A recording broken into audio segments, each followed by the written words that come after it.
Hola, ¿qué tal? ¿Cómo están? El día de hoy vamos a platicar acerca de otro grupo de piezas dentales como son los caninos. Pues para iniciar, pues debemos de saber que caninos encontramos cuatro en cada una de las dentaduras, tanto si tomamos en cuenta la arcada superior como la arcada inferior. Son dos superiores, dos inferiores.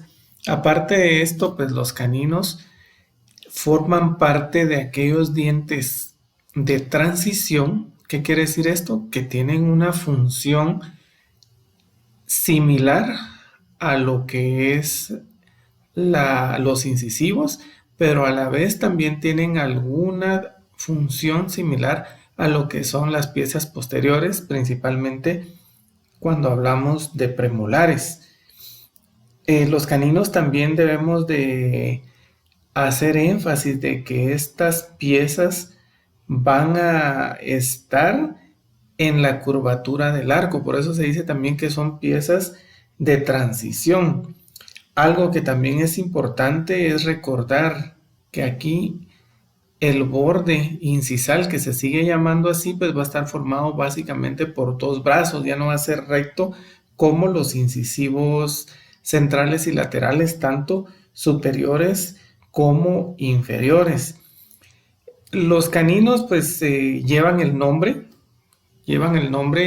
de caninos o colmillos, ¿verdad? Viene básicamente el nombre por por los animalitos, los animales que son los felinos o los cánidos que se le llaman, ¿verdad? Los lobos, los perros o los felinos, estamos hablando de lo que es el tigre, lo que es el león. Entonces en ellos estas piezas dentales están bastante desarrolladas. ¿Por qué? Porque la función básica de estos es venir, agarrar, atrapar a sus presas. Es básicamente les sirve como un arma de cacería tanto a los cánidos como a los felinos. A diferencia del ser humano, que básicamente va a servir para lo que es corte y desgarre de alimentos. Específicamente el canino va a estar más relacionado con el desgarre, aunque también va a hacer función de corte y poco de masticación, de trituración, pero es mínima. Por eso, si nos damos cuenta, tiene funciones tanto de piezas anteriores como de piezas posteriores. Además, pues también van a ayudar en todo lo que es la articulación de las palabras, la fonética y lo que es la parte estética de estas piezas, que también va a formar parte de la estética de nuestro paciente. Bueno, hablando ya un poquito de la simbolodoncia de esta pieza, pues es la pieza número 3 en la arcada dental. Empezamos en el incisivo central, el lateral y el canino, que sería el número 3. También en nomenclatura universal es la pieza 6 y la pieza 11. Puede ser también la pieza 3 más o más 3. Y la nomenclatura que utilizamos nosotros en la universidad, que es la 1.3, el canino superior derecho, y el 2.3, el canino superior izquierdo. La erupción de estas piezas es alrededor de los 11 y 12 años. Si ustedes se dan cuenta, pues hubieron aproximadamente 2 años en donde no hay erupción dental propiamente.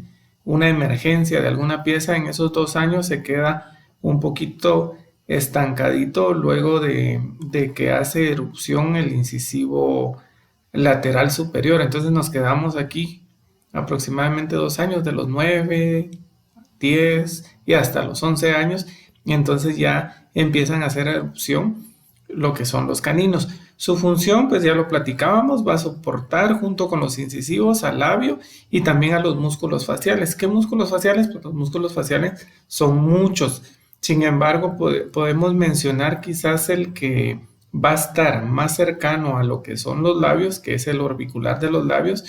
Y si ustedes recuerdan cuando estudian anatomía, alrededor del orbicular, pues van a salir otro grupo de músculos, ¿verdad? De músculos faciales o músculos de la expresión, como son el risorio, el cigomático mayor y menor, el borla del mentón, el triangular de los labios. Entonces, hay varios músculos que van a estar alrededor de este músculo que es el orbicular de los labios. Aparte de esto, pues la función ya hablábamos, cortar los alimentos, también funciona en lo que es desgarre de alimentos. Por su tamaño, ¿cuánto mide esta pieza? Estamos hablando de 26 milímetros, un poquito más, 26.5 aproximadamente. Por ese tamaño que tiene, nos va a ayudar a proteger también a los dientes posteriores de todo lo que son las fuerzas horizontales durante los movimientos laterales de la mandíbula. ¿Qué quiere decir esto? Que cuando la mandíbula se desliza hacia el lado derecho o hacia el lado izquierdo, entonces el canino va a tener una función en el sentido de protegerlos. ¿Por qué los protege? Porque si ustedes se dan cuenta, cuando deslizamos la mandíbula hacia el lado derecho y lo hacemos de una manera suave, la única pieza que en condiciones ideales debería de desocluir a todas. ¿Qué significa esto? Que debería de hacer únicamente contacto es el canino y las demás piezas deberían de quedar en desoclusión. O sea que cuando hacemos un desliz, el canino inferior se va a deslizar sobre parte de la cara lingual y el borde distal del canino superior hasta llegar a la cúspide. Y cuando llegue a la cúspide deberían de hacer contacto esta única pieza dental y las demás piezas deberían de quedar en desoclusión. Sin embargo, no siempre sucede así. A veces también se ayuda el canino con los premolares, a veces es una función de grupo que se le llama, pero todo esto es solamente para hacer referencia, ya que esto es parte del curso de oclusión. También son los mejores soportes como pilares de las piezas anteriores. En prótesis también, cuando vamos a hacer una prótesis, estas piezas, los caninos, pues son las piezas que van a ser los mejores pilares. ¿Por qué? Porque tienen unas raíces que son anchas, tienen una curvatura hasta distal y son largas. Esta pieza, como ya mencionábamos, va a ser una pieza que tiene alrededor de 26 milímetros.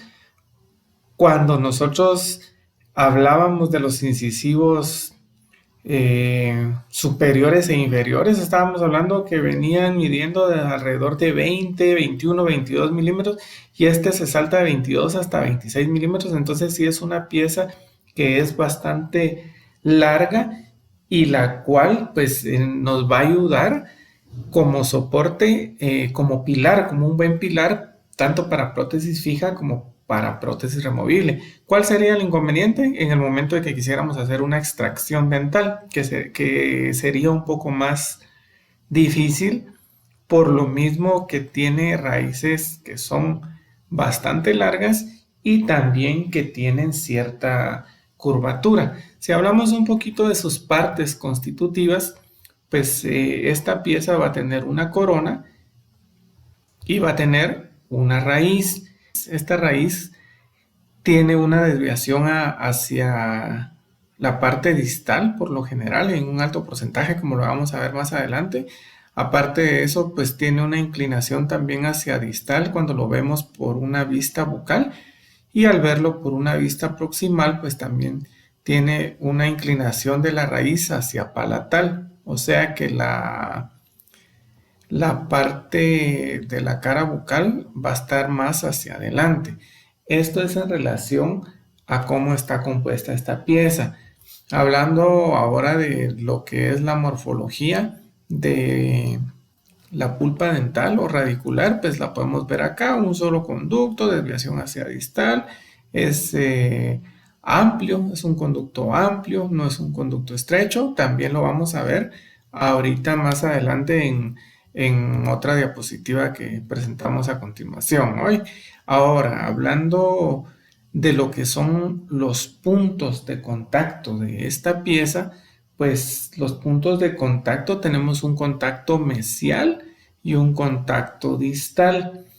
El punto de contacto mesial está en la unión de los tercios medio e incisal.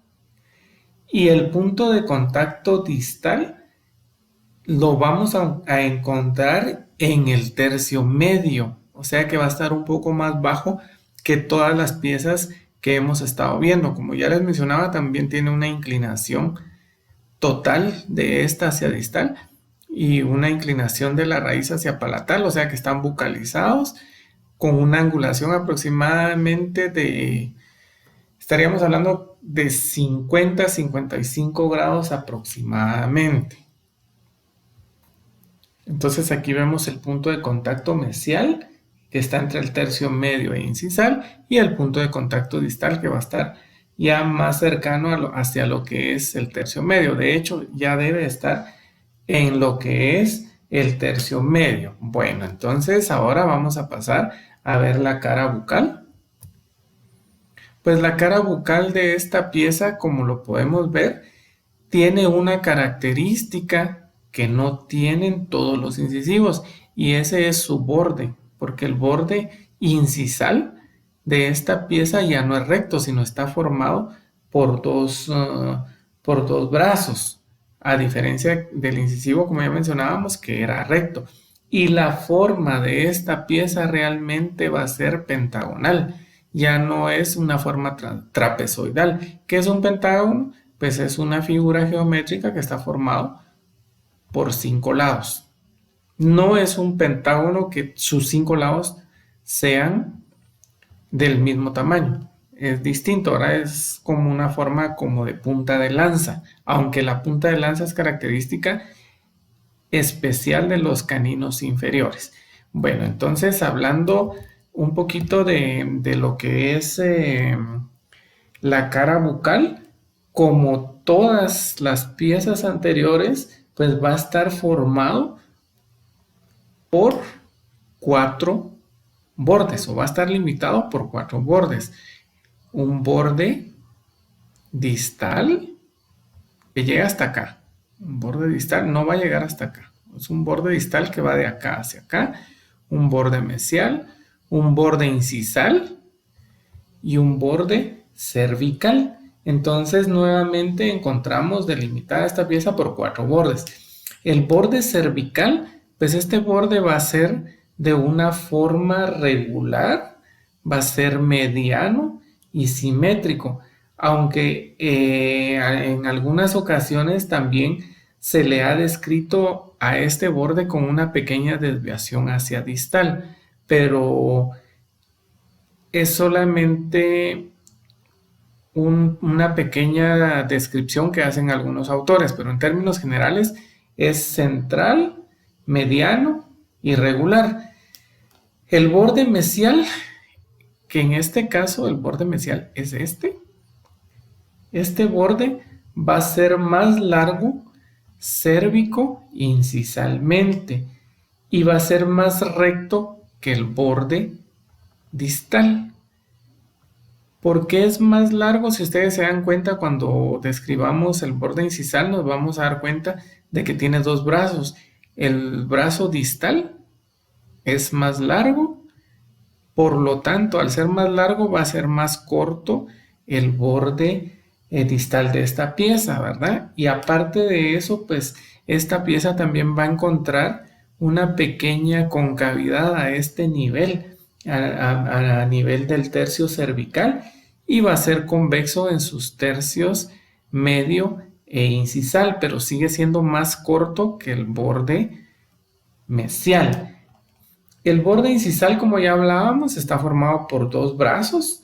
Estos brazos pues también reciben su nombre, un brazo mesial y un brazo distal. El brazo mesial es más corto que el brazo distal es más largo. Al ser más corto hace más largo el borde mesial. Al ser más largo el brazo distal, hace más corto el borde distal. Ahora hablando un poquito de qué estructuras vamos a encontrar acá, pues lo primero que podemos decir es de que es bastante convexo, tanto en sentido mesiodistal como en sentido cérvico incisal. También otra característica de esta pieza es de que va a tener bastante definidos sus tres lóbulos de desarrollo, un lóbulo de desarrollo mesial, un distal y el que es más prominente, que es el borde mediano, que también se le va a conocer como reborde bucal. Esta es una característica bien importante porque muchas veces ese reborde bucal puede continuarse hacia la cara palatal y formar también una estructura en la parte palatal que va a formar dos fosas, que es la que vamos a ver en la diapositiva posterior. Aparte de esto, pues en algunos casos o algunos autores describen este reborde bucal con una leve inclinación hacia mesial, pero esa inclinación también está dada por lo mismo, por la longitud de los brazos. Si este brazo es más corto, entonces va a estar un poco más dirigido hacia lo que es la parte mesial. Las ranuras, pues tiene dos ranuras primarias, una ranura mesial y una ranura distal. De estas dos ranuras, la ranura mesial es más corta y menos profunda o menos pronunciada que la ranura distal. Esta va a ser más larga y más profunda. Los periquematíes también van a ser visibles, pero van a ser menos visibles que en lo que es el incisivo central y lateral, aunque sí los vamos a encontrar en esta pieza. La otra característica que tiene es que su diámetro mesiodistal va a ser muy parecido al diámetro cervicoincisal, o sea que va a tener unas dimensiones muy similares. En relación a la corona, pues la corona va a ser única. Aquí estamos viendo lo que hablábamos de la forma pentagonal, ¿verdad? Entonces la raíz va a ser única. La literatura nos menciona un 100%. Es un poquito delicado hasta cierto punto decir que es un 100%, al igual que la curvatura mesial que dice que es un 0%, o sea que nunca lo va a presentar. Ya hablamos que todo esto, pues, si bien es cierto, lo hacen en base a estudios, pues en algún caso podría presentarse una pequeña desviación hacia mesial o presentar dos conductos que en las piezas inferiores sí lo podemos observar. Pero en términos generales y para estudio nos dice que es un solo conducto, una sola raíz, en un 24% tiene conductos laterales y ramificaciones apicales en un 8%. Lo vamos a encontrar recto en un 39%, con una curvatura distal en un 32%, una curvatura mesial en un 0%, una curvatura labial en un 13%, una curvatura lingual en un 7% y una curvatura en bayoneta y gradual en un 7%. Esa de bayoneta es más o menos que viene aquí hacia distal y se regresa un poquito hacia bucal, por ejemplo, ¿verdad? Entonces tiene doble curvatura. A eso se refiere cuando es curvatura en bayoneta o que a veces viene para un lado y se regresa hacia el otro lado. La raíz, como mencionábamos, es única, es cónica, forma de conito. También va a ser aplanada mesiodistalmente, así como los incisivos inferiores. Y para términos de estudio, para términos de dibujo, sí le vamos a hacer esa curvatura hacia distal. Bueno, hablando de la cara lingual de esta pieza, pues esta pieza va a tener los mismos bordes propiamente que encontramos por la cara bucal. Encontramos lo que es un borde cervical, un borde mesial, un borde distal, un borde incisal, ¿verdad? Entonces tiene las mismas características que ya hablábamos en la cara bucal. Tenemos el borde cervical que es mediano. Tenemos un borde mesial que es más largo que el distal El borde distal pues también tiene su pequeña concavidad a nivel cervical para ser más convexo en sus tercios medio e incisal. Y el borde incisal que va a estar formado por dos brazos, un brazo mesial y un brazo distal. Entonces, las características son similares en relación a sus bordes, con la diferencia de que esta cara también va a ser más pequeña en todas sus dimensiones que la cara bucal propiamente de esta pieza. En esta pieza, pues lo que podemos resaltar bastante es esto, es su cingulum, que este cingulum es bastante pronunciado y que aparte de eso, este cingulum se va a extender hasta llegar casi a lo que es la parte media de la pieza o hacia la parte media de la pieza, pero también aquel reborde bucal que describíamos por su cara bucal se va a continuar hacia la cara lingual o cara palatal de este hasta unirse con lo que es el reborde bucal. Entonces, ¿qué va a suceder? Que aquí en esta parte se va a formar otra estructura que es un reborde mediano que lo vamos a encontrar y que va a estar formando dos fosetas, una foseta mesial y una foseta distal. Entonces, esta es una característica propia de lo que es el canino. Esta clasificación de canino es el tipo 2 de caras linguales de canino. También en canino tenemos una clasificación de 4 tipos. En incisivos son 5 tipos.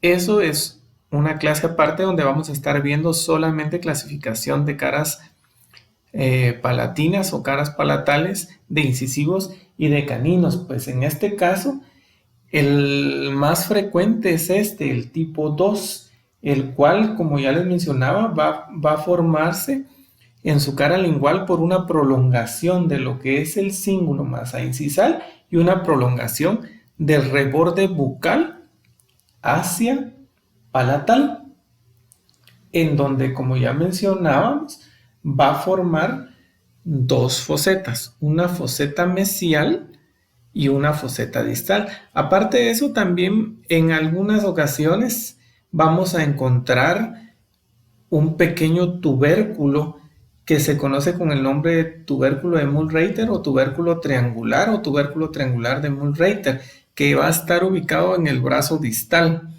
En esta figura se observa aquí como un tubérculo y aquí otro, ¿verdad? Pero en general es solamente uno. Lo correcto es solamente que haya uno en su brazo distal. Este es característico del tipo 3 de cara palatina de canino. Sin embargo, pues esta característica, este tubérculo también forma parte, no sé si se recuerdan que platicamos de lo que era el complejo mongoloide, donde hablábamos de tubérculo de Carabelli y de los incisivos en pala. Este tubérculo también forma parte de, de este complejo mongoloide, pero ese es otro tipo de estudio, ¿verdad? Que lo usan más los antropólogos. A nosotros lo que más nos interesa es conocer cada una de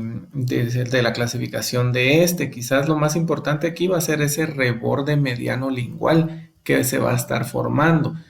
Recordemos, prolongación del cingulum hacia incisal y prolongación del reborde bucal hacia lingual, formando ese reborde mediano lingual que también va a ser característico, que va a tener dos rebordes proximales muy marcados y va a formar dos fosetas, una foseta mesial y una foseta distal. En relación a su raíz, pues sigue siendo única, cónica, con un aplanamiento mesiodistal y con una pequeña desviación hacia la parte distal. Bueno, hablando ahora de sus caras proximales, estas caras proximales pues básicamente tienen las mismas características, por lo mismo las vamos a describir en una sola diapositiva, ambas, aunque lo que tenemos que recordar, uno es lo de sus escotaduras, ¿verdad? Que la escotadura mesial va a ser más profunda que la escotadura distal en esta misma pieza y la dimensión, que la cara mesial va a ser más grande en todas sus dimensiones que la cara distal. Entonces, hablando un poquito de las caras proximales, pues van a estar formadas o limitadas por tres bordes, por lo tanto, al estar limitada por tres bordes, le da a esta una forma de triángulo, una forma triangular. ¿Y cuáles son esos bordes que la limitan? Es el borde cervical, que es propiamente la escotadura, el borde bucal y el borde lingual o borde palatino. De estos, pues el borde bucal puede ser de tres maneras, puede ser recto, cóncavo o convexo en su tercio cervical, acá, a este nivel. Generalmente es convexo y sigue siendo convexo en sus tercios medios y acá al terminar en su tercio incisal ya se va formando de una manera recta. Entonces podríamos escribir en esta parte convexo en su tercio cervical medio y en el incisal ya va a ser más de una forma recta, ¿verdad? El borde lingual pues va a presentar su mayor convexidad a nivel del tercio cervical, donde va a estar formado básicamente por lo que es el cingulum, siendo cóncavo en su tercio medio para terminar de una forma recta en lo que es su tercio incisal. Entonces, estas serían las características que vamos a encontrar en las caras proximales de esta pieza. Otra característica que tiene es de que su borde incisal va a estar paralelo al eje largo de la pieza, o sea que va a coincidir este borde con lo que es la escotadura y con lo que es el ápice de esta pieza.